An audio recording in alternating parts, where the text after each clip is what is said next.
ನಮಸ್ಕಾರ ಸ್ನೇಹಿತರೆ. ಕನ್ನಡ ಚಿತ್ರರಂಗ ಕಂಡಂತಹ ಸ್ಫುರದ್ರೂಪಿ ನಟ ಡಾಕ್ಟರ್ ವಿಷ್ಣುವರ್ಧನ್ ಅವರು ಚಿತ್ರರಂಗದ ಕೊಡುಗೆ ಅಪಾರವಾಗಿದೆ.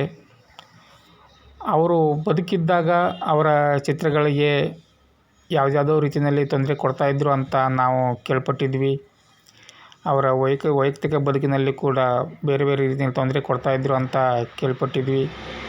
ಆದರೆ ಈಗ ಅವರು ಮರಣ ನಂತರ ಕೂಡ ಅವರ ಸಮಾಧಿಯೊಳಗೂ ಕೂಡ ನೆಮ್ಮದಿಯಿಂದ ಇರೋದಕ್ಕೆ ಬಿಡ್ತಾ ಇಲ್ಲ. ಯಾಕಂತೇಳಿದ್ರೆ ಸಮಾಧಿ ಅಂತ ಒಂದು ಕಡೆ ಮಾಡಿದ ಮೇಲೆ ಅದನ್ನು ಬೇರೆ ಕಡೆ ಸ್ಥಳಾಂತರಿಸೋದಕ್ಕೆ ಹೇಗೆ ಸಾಧ್ಯ? ಯಾಕಂತೇಳಿದ್ರೆ ಒಂದು ಕಡೆ ಅಂತ ಅದು ಮಣ್ಣು ಮಾಡಿದ ಮೇಲೆ ಅದು ಅಲ್ಲೇ ಇರಬೇಕು.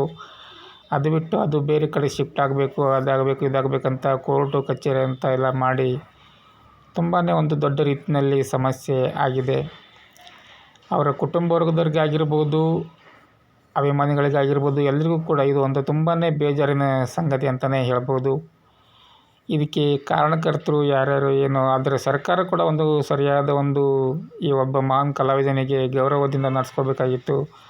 ಆದರೆ ಅದು ಯಾವುದ್ಯಾವುದೋ ಕಾರಣದಿಂದಾಗಿ ಸದಾ ಒಂದು ನಕಾರಾತ್ಮಕವಾಗಿ ಸುದ್ದಿಗಳು ಬರ್ತಾಯಿದೆ. ಈಗ ಸಮಾಧಿನೇ ಅಲ್ಲಿಂದ ತೆಗೆಯುವಂಥ ಪರಿಸ್ಥಿತಿ ಬಂದಿದೆ ಅಂತ ಹೇಳ್ತಾಯಿದ್ದಾರೆ. ಆದರೆ ಇನ್ನೂ ಕೆಲವರು ಹೇಳ್ತಾರೆ, ಇಲ್ಲ ಸಮಾಧಿ ಅಲ್ಲೇ ಉಳಿಸ್ಕೋತೀವಿ ಅಂತ ಹೇಳ್ತಾಯಿದ್ದಾರೆ. ಏನೇ ಆದರೂ ಕೂಡ ಅಲ್ಲಿ ಏನಿತ್ತೋ ಅಲ್ಲೇ, ಇವಾಗ ಅಭಿಮಾನ ಸ್ಟುಡಿಯೋದಲ್ಲಿ ಏನು ಸಮಾಧಿ ಅಂತ ಮಾಡಿದ್ರು ಅಲ್ಲೇ ಸಮಾಧಿ ಉಳಿಯುವಂತಾಗಬೇಕು.